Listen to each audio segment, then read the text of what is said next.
약할 때 강하게 되는 하나님의 은혜라는 제목으로 오늘 메시지 여러분과 나누겠습니다. 동영상에서 보신 분은 김순원 목사님이라고 목회자세요. 가람이 아빠. 네. 코로나19는 우리의 일상의 모든 것을 바꿔놓았습니다. 우리나라 국내에 첫 환자는 2020년 1월 22일에 처음 발생했고요. 그 전에는 우리가 코로나에 대해서 잘 들어보지도 못했고 잘 알지도 못했습니다. 그런데 벌써 1년 반이 지나간 것이죠. 코로나를 접하면서 우리는 두려움을 마주하게 되었고 동시에 불편한 질문들을 피해갈 수 없게 되었습니다. 나는 죽을 준비가 되어 있는가? 혹시 내가 사랑하는 사람이 죽는다면 어떻게 해야 되나? 이제 점차 백신 주사도 이제 나오고 이제 확실한 이제 방역 조치를 통해서 코로나가 꼭 죽을 병은 아니라는 안심을 심어주고 있습니다만은 이미 코로나로 사랑하는 사람을 잃은 사람들은 큰 슬픔과 상실감 속에 살아가야만 합니다. 매일 업데이트되는 감염자 숫자, 또 사망자 숫자만 보면 별로 이렇게 피부로 와 닿지 않지만 뉴스를 통해 또 인터넷을 통해 사망자 사진들을 보면 참 젊은 친구들도 많고 누구의 아버지고 누구의 어머니고 누구의 할머니요 또 누구의 아들이고 누구의 딸인데 정말 아까운 그런 인재들이고 소중한 사람들이고 사랑스러운 사람들인데 코로나가 없었더라면 멀쩡하게 10년, 20년, 30년, 40년을 살았을 텐데 너무 일찍 가지 않았나. 정말 안타깝고 슬픈 현실입니다. 사람은 누구나 다 죽습니다. 이 사실 우리가 가족이나 지인의 장례식장에나 가야 느끼게 되는 이 현실을 코로나가 전 세계에 너무나 강력한 메시지로 우리로 하여금 깨닫게 해준 것입니다. 아직 코로나와 함께 더불어 살아야 하는 위드 코로나 이 시대에 복음의 진리만이 우리로 하여금 죽음의 두려움에서 벗어나게 해주고 또 여러 가지 인생의 질문들을 답해 줄 수가 있습니다. 예수 그리스도를 믿으면 죽어도 부활하며 하나님 나라에 들어가기 때문입니다. 죽음 자체는 불편하고 꺼림직하지만 두려워할 이유는 없는 것입니다. 동시에 하나님 나라는 우리가 이 땅에서 살아야 되는 이유와 동기부여를 가져다 줍니다. 우리가 사는 세상은 아픔이 있고 고통이 있습니다. 누구에게나 그렇습니다. 누구든지 피해갈 수 없고 무시할 수도 없습니다. 아무리 강한 사람도 아킬레스건이 있고 약점이 있습니다. 약한데 강한 척하면 오히려 상처를 받습니다. 내가 상처받지 않기 위해서 나를 보호한다고 가면을 쓰고 갑옷을 입고 속마음을 숨기다 보면 그 사이에 내 마음은 단단해지고 무뎌지고 다른 사람들과 사이에서 벽이 생기며 외롭게 됩니다.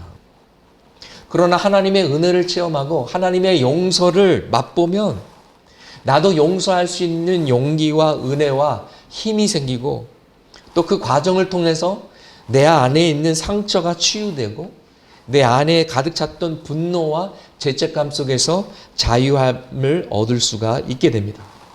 하나님께 내 속마음을 드리고 또 교회 공동체 안에서 진정한 사랑을 체험하고 가면을 벗고 나의 진실된 모습을 나누면 나눌수록 우리는 덜 외롭게 되고 더 공감대를 형성하고 더 사랑을 느끼고 더 자유할 수 있습니다.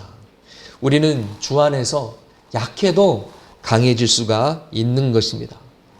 큰딸의 꿈을 응원하면서 미국에 어학연수까지 보냈는데 보낸 지 일주일 만에 그 딸이 사고로 죽게 되었으니 그 아빠의 엄마의 마음이 어떻겠었습니까? 아마도 하늘이 무너지는 것 같았을 것입니다. 우리가 죽음은 막을 수 없지만 죽음을 준비할 수가 있습니다. 두 가지로 준비할 수가 있습니다.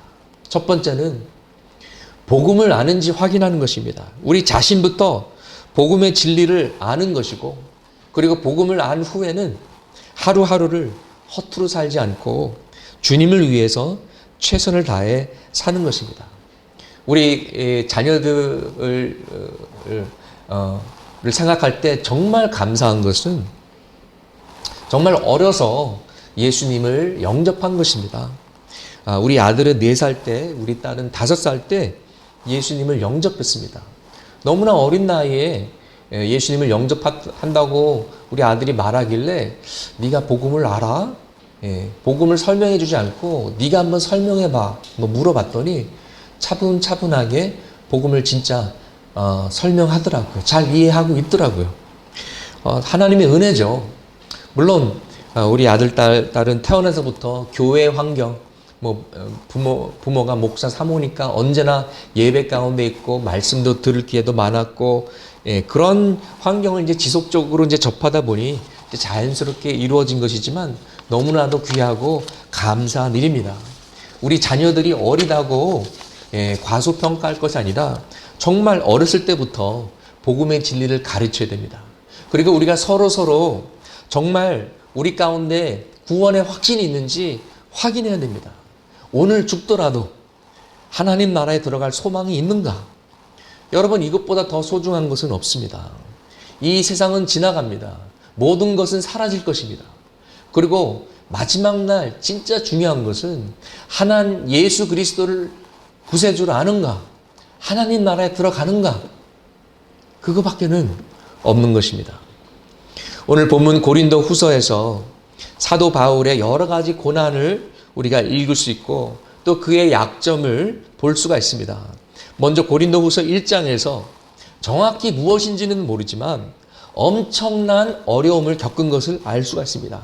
8절에 우리는 힘에 겹게 너무 짓눌려서 마침내 살 희망마저 잃을 지경에 이르렀습니다. 라고 고백했습니다. 얼마나 힘들었으면 우리는 꼼짝없이 죽었구나. 이 상황에서 벗어날 수 없구나. 포기한 겁니다. 그래서 이미 마음의 준비까지, 마음을 추스리는 작업까지 다 끝났어요. 9절에 우리는 사형 선고를 받았다고 느꼈다라고 말하고 있습니다. 도대체 어떤 일이었기에 삶의 희망까지 포기할 지경에 이르렀을까?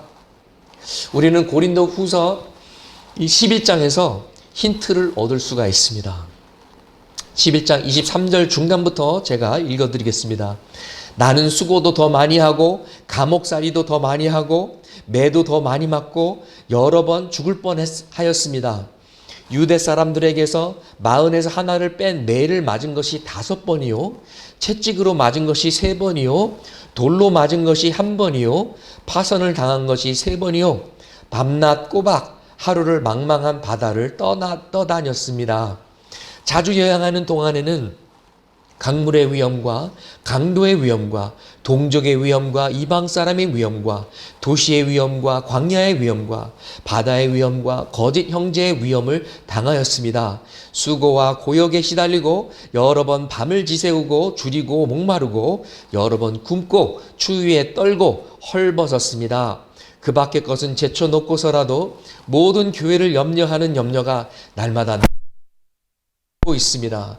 누가 약해지면 나도 약해지지 않겠습니까? 누가 넘어지면 나도 애타지 않겠습니까? 꼭 자랑을 해야 한다고 하면 나는 내 약점들을 자랑하겠습니다. 사도 바울에게 고난과 어려움이 있었나요? 없었나요? 네, 엄청 많았습니다. 그런데 사도 바울은 원래 금수저로 태어났거든요. 유대인이지만은 로마 시민권을 가진 특권을 누렸습니다. 그것이 무엇을 말합니까? 가족의 돈이 있었다라는 것이고요. 커넥션이 있었다라는 것입니다. 금수저 가정에서 태어났고 그 당시 유대교 최고의 권위자인 가말리엘 랍비의 수제자였습니다. 잘 나가던 사람이었습니다. 그런데 지금 방금 읽은 고난들은 대부분 복음 때문에 생긴 고난들이에요. 자기가 사서 고생한 겁니다.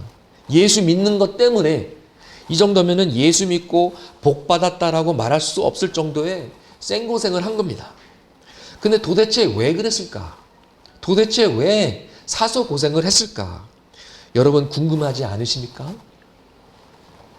이 세상에서는 엄청난 대가를 치르고도 목숨을 걸고라도 지켜야 할 소중한 가치들이 있습니다. 하나님의 진리, 우리의 믿음, 또 우리 자신을 포함한 구원받을 영혼들입니다. 예수님은 우리를 구원하시기 위해 목숨을 바치셨습니다. 십자가에서 죽으셨습니다. 그리고 사도 바울도 그럴 각오가 있었고 결국 순교하게 됩니다. 사도 바울의 결단을 우리가 사도행전 20장 24절에서 읽을 수가 있는데 함께 읽어보시겠습니다. 그러나 내가 나의 달려갈 길을 다 달리고 주 예수께 받은 사명 곧 하나님의 은혜의 복음을 증언하는 일을 다하기만 하면 나는 내 목숨이 조금도 아깝지 않습니다. 아멘. 이런 헌신과 희생 속의 복음을 전하다 보니 정말 여러 번 죽을 뻔했습니다. 사도행전 14장 19절에 루스드라는 동네에 들어가서 복음을 전하다가 돌에 맞습니다. 돌에 맞는다라는 것은 누가 작은 돌을 멀리서 이렇게 던지는 것이 아니라 주변에서 가장 큰 돌을 집어가지고 이렇게 낑낑 가지고 와가지고 돌로 칠 사람 그 머리 위에서 머리를 찍는 것을 말하고 있는 것입니다. 사도 바울은 큰 타격을 입고 기절했습니다. 아마도 뇌진탕을 당한 것 같습니다. 그래서 동네 사람들이 죽은 줄 알고 바울을 끌어내가지고 동네 밖에 갖다 버렸습니다. 그런데 얼마 안 지나서 정신을 차리고 다시 그 동네로 들어간 것입니다. 엄청난 열정 아닙니까? 아마 동네 사람들이 깜짝 놀랐을 것입니다. 귀신이다. 아니 귀신 아닌 것 같은데 살아있는데 분명히 우리가 죽였는데 또 살아 들어왔네. 네. 또 사도행전 27장에 보면 사도 바울이 로마의 죄수로 끌려가면서 배를 타게 됩니다. 그래서 이제 크레타 섬을 지나가게 되는데 크레타 섬에서 무리하게 항해를 하다가 풍랑을 맞게 되고 폭풍을 만나게 됩니다. 죽을 고비를 맞게 됩니다. 그래서 14일, 2주 동안 폭풍과 싸우면서 제대로 먹지도 못하고 제대로 잠을 자지도 못하고 사는 게 아닌 시간들을 보내게 됩니다. 모두 다 선원들, 로마 병사들 다 포기한 상황에서 죄인으로 끌려가는 사도 바울이 오히려 그들을 위로하고 격려합니다. 이렇게 말합니다. 어젯밤이 하나님이 나타나셔서 하나님의 사자가 나타나서 저에게 말씀하셨습니다. 너는 반드시 죽지 않고 가이사 앞에 서게 되리라. 그리고 너와 함께 배를 탄 사람들도 내가 보호해서 다 구해주겠다. 이렇게 말씀하셨기 때문에 여러분들은 힘을 내시고 뭐라도 좀 먹으십시오. 화이팅! 오히려 바울이 그들을 격려했습니다. 고린도 후서 1장에서 말하는 큰 환난이 어떤 환난이었는지 우리는 정확히 알 수가 없지만 사형 선고를 받았다라고 느낄 정도로 엄청 힘들고 어려운 시간들이었음을 분명합니다. 그리고 바울은 이렇게 은혜의 관점에서 해석을 합니다. 그렇게 된 것은 우리 자신을 의지하지 않고 죽은 사람을 살리시는 하나님을 의지하기 위함이었습니다. 이렇게 해석을 하는 것입니다. 죽은 자도 살리는 하나님께서 아직 죽지 않은 죽을 위기에 있지만 아직 죽지 않은 우리들을 충분히 보호해 주시고 살리실 수 있습니다. 라고 확신한 것입니다. 우리가 강하다고 자만하지 않고 오만하지 않고 우리의 약함을 깨닫고 진정한 능력의 하나님을 만나고 의지하는 목적이었다. 그래서 우리의 믿음이 성장하도록 하셨다. 이런 해석을 한 것입니다. 그리고 그런 어려움을 기도와 믿음으로 견뎌내고 극복했기 때문에 과거에 죽을 고비에서 건져주신 하나님께서 지금 현재도 우리를 건져주시고 있고 또 앞으로 미래에도 건져 주실 것입니다 라고 선포하고 있는 것입니다. 그러면서 바울은 그렇기 때문에 여러분도 기도에 동참해 주십시오. 계속해서 하나님께서 역사하실 것입니다. 그리고 바울이 이렇게 확신하는 것은 아무런 근거가 없는 그런 소망이 아닙니다. 과거에 확실한 체험이 있었고 한 번이 아니라 여러 번 있었을 것이고 또 현재에도 체험하고 있는 살아있는 간증이었습니다. 저와 여러분도 그런 간증들이 있습니다. 우리가 죽을 고비를 넘긴 적이 있고요.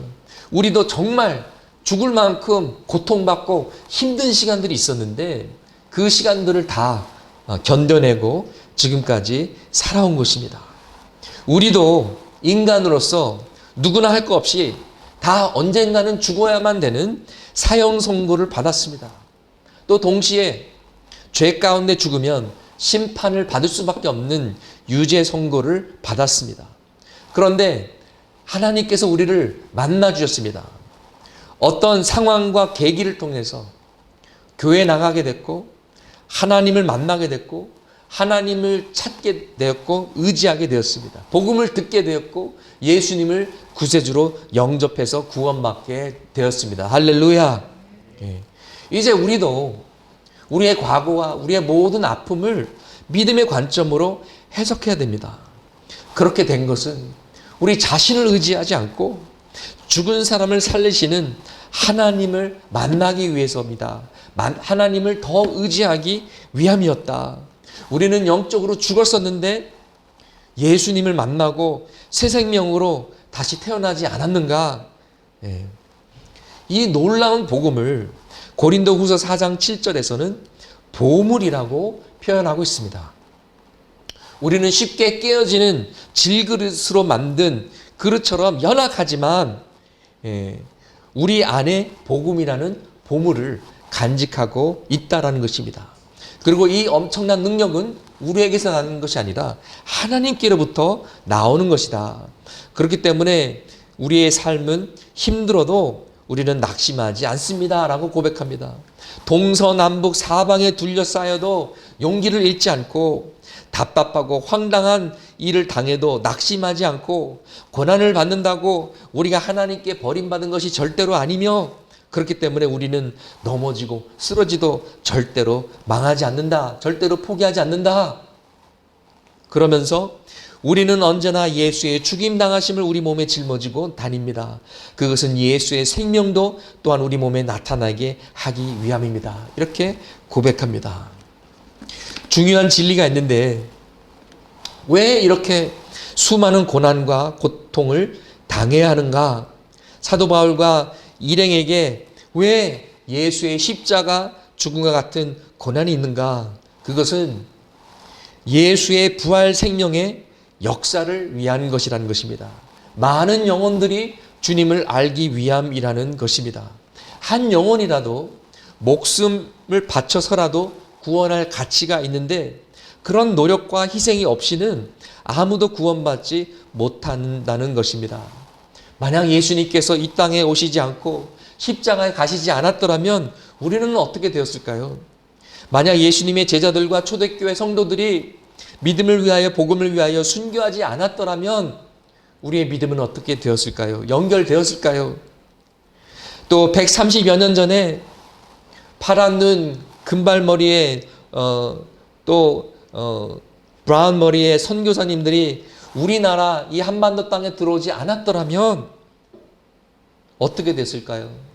오늘날 창립교회가 있었을까요? 오늘날 대한민국의 교회들이 없었을 것입니다. 누군가가 희생했기 때문에 예수 그리스도의 죽음이 있었기 때문에 예수 그리스도의 부활이 있었던 것처럼 누군가의 희생이 있었기 때문에 오늘날 교회와 믿음이 가능한 것입니다. 지금도 심각한 코로나 상황 속에서도 많은 선교사님들이 선교지에서 떠나지 못하고 떠나지 않는 그 이유는 한 생명이라도 한 영혼이라도 그리스도께 인도하기 위함입니다. 하늘의 씨앗이 땅에 떨어져서 죽지 않으면 열매는 없는 것입니다. 근데 여러분 선교사님들만 복음을 전하는 복음의 증인들이 아닙니다. 우리 모두가 복음의 증인으로 부르심을 받았습니다. 선교는 꼭 어디를 가야만 하는 것이 아니라 우리가 살고 있는 그 자리에서 복음을 살아내는 것입니다. 우리 모두가 선교적인 삶을 살아야 하는 것입니다. 이 오늘 본문 말씀을 토대로 두 가지 질문을 우리 자신에게 던졌으면 좋겠습니다. 첫 번째 질문은 우리 안에 복음이라는 보물이 있습니까? 우리 안에 예수님께서 살아계시고 역사하고 계십니까? 여러분 복음을 아십니까? 그리스도의 십자가 사랑을 아십니까? 그렇다면 여러분은 그 사랑을 열심히 나누고 전도하고 계십니까? 두 번째 질문은 예수의 죽음이 여러분 삶 가운데 있습니까? 예수의 십자가가 여러분 삶 속에 있습니까? 복음 때문에 핍박을 받으십니까? 이 코로나 시국에 교회에 나가서 예배 드린다고 불이익을 당합니까? 회사에서 자꾸 이렇게 프레셔를 줍니까? 나는 죽고 예수로 사는 십자가의 삶을 매일 사십니까? 십자가의 죽음이 없는데 어떻게 부활의 생명이 있겠습니까? 십자가의 역사 없이는 나도 살 수 없고 내 주변 사람들도 살 수 없습니다. 생명의 능력은 십자가의 희생을 통해서 나오는 것입니다. 우리가 십자가에 나아가서 죽는다라는 것은 내가 겸손하게 주님 앞에 나아가서 무릎 꿇고 나의 모든 것을 드리고 내 삶을 드리는 것입니다. 나의 죄를 고백하고 나의 부족함과 나의 연약함을 고백하고 내가 죄인입니다. 나는 할 수 없습니다. 주님께 항복합니다. 순종하겠습니다. 하나님만 의지하고 따르겠습니다라고 고백하는 것입니다. 그럴 때에 드디어 생명의 역사가 우리 가운데 시작되는 것입니다. 내가 모두 다 내려놓고 포기할 때 하나님의 새로운 역사가 시작되는 것입니다. 내가 낙심하고 절망하고 나는 더 이상 힘이 없습니다. 하나님 도와주세요. 이렇게 고백할 때 나의 끝이 하나님의 시작이 되는 것입니다. 그런데 이 과정이 쉽지 않습니다. 그래서 신앙생활에 상당한 에너지와 상당한 시간을 우리는 힘 빼기 운동에 씁니다. 나의 교만함이 깨지고 나의 오만함이 꺾이고 낮아지고 더 낮아져서 겸손하게 되는 것입니다. 내 자신이 아니라 하나님을 신뢰하게 되는 것입니다. 침례 요한의 고백처럼 예수님은 흥하시고 나는 쇠하리라 이렇게 매일같이 고백하면서 우리의 힘을 빼야만 됩니다. 목에다 힘주지 말고 힘을 빼라. 더 빼라. 여러분 물에 들어갈 때 배영하려면은 물에 이제 들어 누워야 되는데 긴장하고 이렇게 몸에 힘이 들어가면은 물에서 가라앉습니다. 힘을 빼야지 뜹니다. 또 수영하다가 물에 빠지면 안전 요원이 구조할 때 내가 막 텀벙텀벙 되면서 막 살겠다고 막 아무거나 막 잡고 막 구조 요원 막 목 붙잡고 막 그러면은요 둘 다 죽습니다. 예. 힘을 빼야 됩니다. 여러분은 힘 빼기 운동을 잘하고 계십니까? 내려놓는 것이 참 쉽지 않습니다. 그러나 우리가 정말 두 손 들고 항복하고 예수님, 주님께서 나의 구세주이신 것뿐만 아니라 나의 왕입니다 라고 고백하는 데까지 가야만 되는 것입니다. 사도 바울은 하나님의 엄청난 계시들을 받는 특권과 축복을 받았습니다. 고린도후서 12장에 보니까 하나님 나라의 영광과 비밀을 보았습니다. 12장 4절에 낙원의 패러다이스, 낙원에 이끌려 올라가서 말로 표현할 수도 없고 사람이 말해서도 안 되는 말씀을 들었습니다 라고 말했습니다. 그리고 7절에서 8절에 이렇게 말했습니다. 내가 받은 엄청난 계시들 때문에 사람들이 나를 과대평가하는지도 모릅니다. 그러므로 내가 교만하게 되지 못하도록 하나님께서 내 몸에 가시를 주셨습니다. 그것은 사탄의 하수인이라고 할 수 있는데 그것으로 나를 치셔서 나로 하여금 교만해지지 못하게 하시려는 것이었습니다. 나는 이것을 내게서 떠나게 해달라고 주님께 3번이나 간청하였습니다. 주님께 3번이나 기도했다라는 것입니다. 주님께서 어떻게 응답하셨을까요? 응답을 안 하신 것이 아닙니다. 다만 바울이 원하는 답을 주시지 않는 것 뿐이었습니다. 그러나 그것은 바울의 상상을 뛰어넘어서 바울에게 더 큰 축복이 되었습니다. 고린도 후서 12장 9절에서 10절 함께 읽으시겠습니다. 그러나 주님께서는 내게 이렇게 말씀하셨습니다. 내 은혜가 내게 족하다. 내 능력은 약한 데서 완전하게 된다. 그러므로 그리스도의 능력이 내게 머무르게 하기 위하여 나는 더욱더 기쁜 마음으로 내 약점들을 자랑하려고 합니다. 그러므로 나는 그리스도를 위하여 병약함과 모욕과 궁핍과 박해와 곤란을 겪는 것을 기뻐합니다. 내가 약할 그때에 오히려 내가 강하기 때문입니다. 아멘. 여기서 두 가지 진리와 두 가지 적용을 발견합니다. 첫 번째 진리는 하나님의 은혜는 언제나 충분하다는 것입니다. 지혜가 부족하면 하나님께 달려가십시오. 하나님께서 꾸짖지 않고 후하게 주실 것입니다. 여러분, 하나님 한 분만으로 충분한 줄 믿습니다. 하나님께서 우리에게 언제나 은혜와 성령을 부어주실 것입니다. 진리와 위로를 주실 것입니다. 지혜와 사랑을 부어주실 것입니다. 모두 충만함으로 채워주실 것입니다. 두 번째 진리는 하나님의 능력은 약한 데서 완전하게 된다는 것입니다. 내가 강하면 하나님의 능력이 나타날 틈이 없습니다. 내가 스스로 지혜로우면 남에게 물어보겠습니까? 내가 다 아는데. 내가 돈이 많으면 남한테 돈을 빌리겠습니까? 또 내가 스스로 너무나 잘났다고 착각하면 성령님의 도우심을 구하겠습니까? 우리가 세상에서 편하고 잘 나가고 부족한 거 아무것도 없는데 뭐 하나님께 관심을 갖고 그러겠습니까?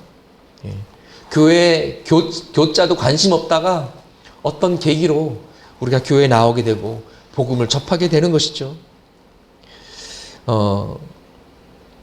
내가 성령의 도우심을 구하지 않는데 어떻게 성령의 역사가 내 안에서 일어날 수 있겠습니까?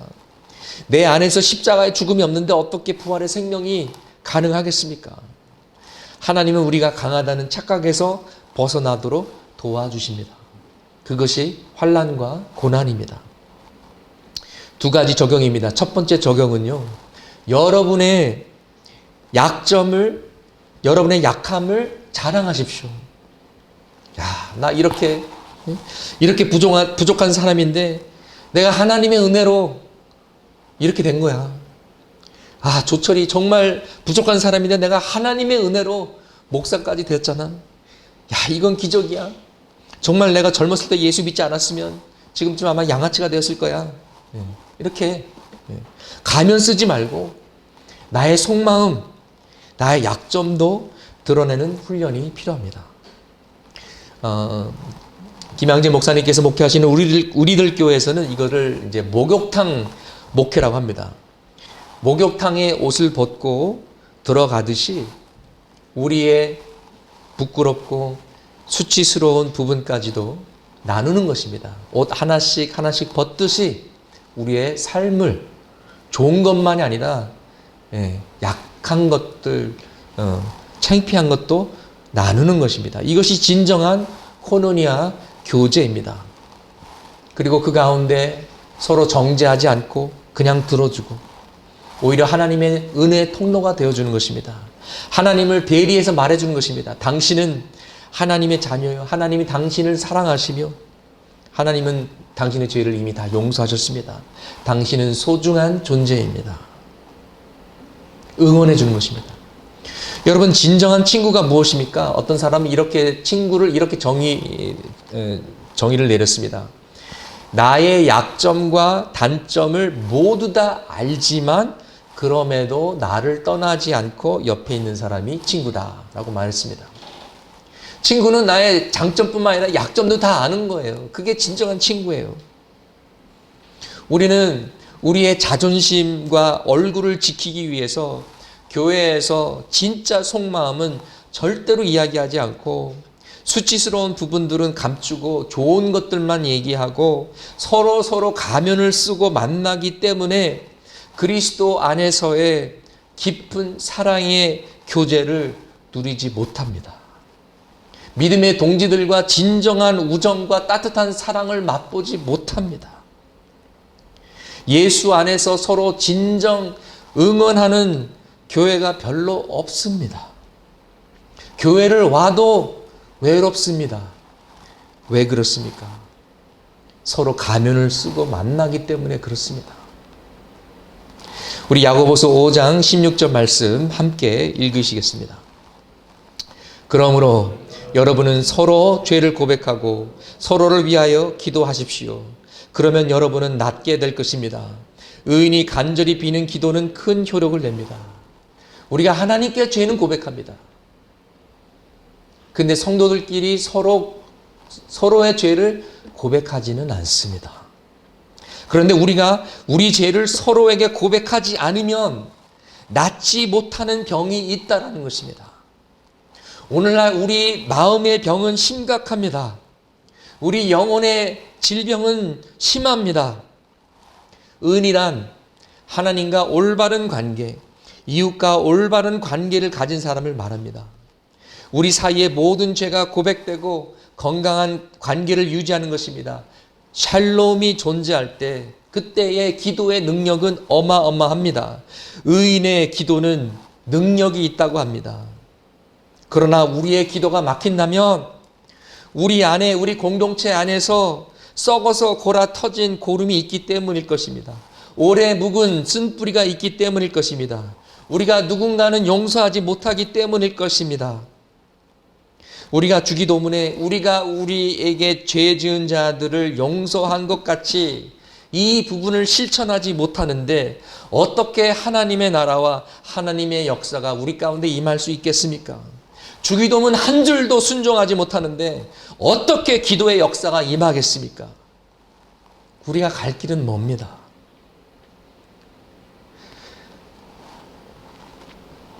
과거에 내가 속마음과 비밀을 이야기했는데 듣던 사람 중 한 명이 그 입을 지키지 못하고 그 비밀을 지키지 못하고 이 사람 저 사람에게 누설하고 다 얘기해서 상처를 받은 분들이 여기에도 있으실 것입니다.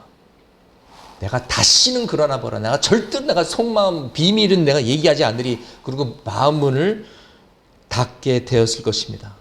그러나 그 대가는 어마어마합니다. 비록 위험 요소가 있지만 우리는 다시 신뢰와 사랑을 쌓아야 합니다. 다시 우리의 마음을 열어야 됩니다. 그리고 목숨 걸고 서로의 비밀을 지켜줘야 합니다. 그리고 난 언제나 집사님 편이야. 나는 언제나 당신 편이야. 서로 응원하고 격려해 줘야 합니다. 이것만이 살 길입니다. 이것만이 우리의 외로움과 어려움을 사랑과 믿음으로 극복하며 승리하는 길입니다.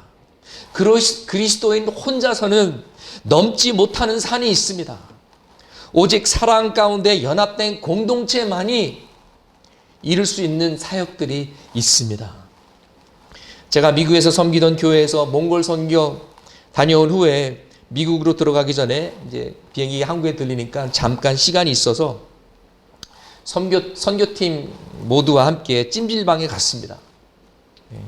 또 우리 이제 형제들이 이제 또 이제 같이 이제 남탕에 들어와서 이제 목욕탕에 들어가야 되는데 제가 그때 이제 부목사였는데 담임 목사님 계시죠, 장로님 계시죠, 집사님들 계시죠.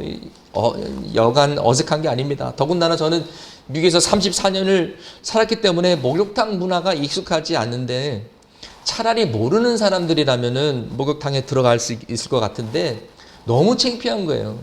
예. 정말 거시기한 거예요. 예. 거시기도 다 보이는데 정말 거시기하고 정말 가릴 건 가리고 싶고 보여주고 싶지 않은데 그래도 어떡합니까?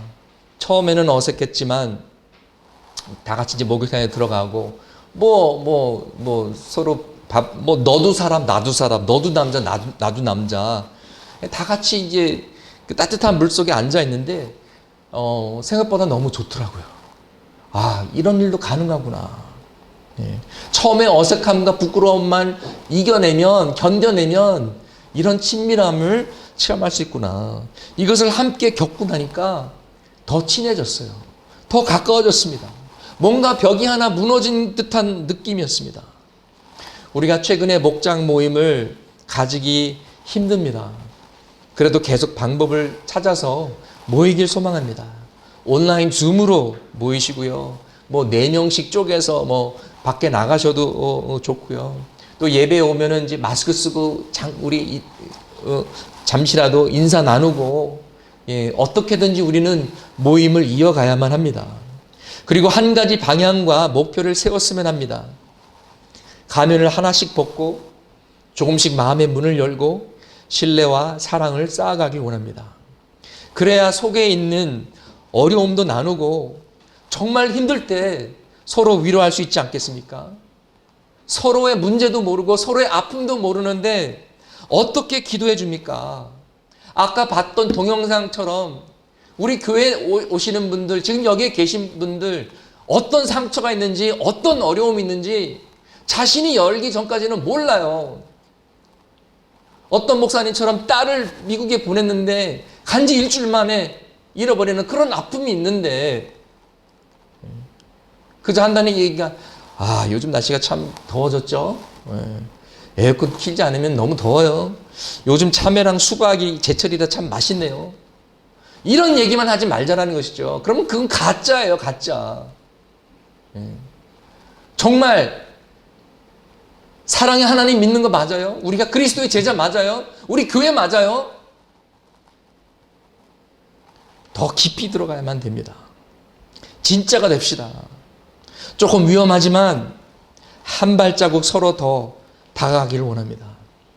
그리고 절대로 비밀은 지켜줘야 됩니다. 누설하면 안 됩니다. 서로를 지켜줘야 됩니다. 그건 마치 지금 목욕탕에 다 같이 있는데 밖으로 향한 문을 그냥 활짝 여는 거랑 마찬가지예요. 그러면 안 되죠. 신뢰가 쌓여야 속마음을 얘기할 것 아닙니까? 그리고 남을 정죄하는 것은 언제나 잘못된 것입니다. 너도 죄인, 나도 죄인. 당신도 연약한 인간, 나도 연약한 인간. 서로 응원해주고 격려해줘야 됩니다. 이것이 율법과 은혜의 차이입니다. 창일교회의 장점 중에 하나는 정말 열심히 교회를 섬기고 교회를 사랑하는 분들이 많다라는 것입니다. 그런데 그럴 때 조심해야 되는 것이 한 가지가 있는데요. 그것이 무엇이냐면은 남을 정죄하는 태도입니다. 왜 조심해야 되냐? 열심히 하는 사람들은 다른 사람들이 열심히 안 하는 게 쉽게 보이거든요. 아니, 나는 열심히 하는데 저 사람들은 왜 열심히 안 하지? 나는 새벽기도 금요기도 안 빠지고 나오는데 저 인간들은 뭐가 그렇게 바쁜지 왜 한 번도 안 나오지? 정죄하기가 쉬운 것입니다. 정죄하지 마세요. 제가 가끔씩 설교 시간에 찌르는 것으로 충분합니다.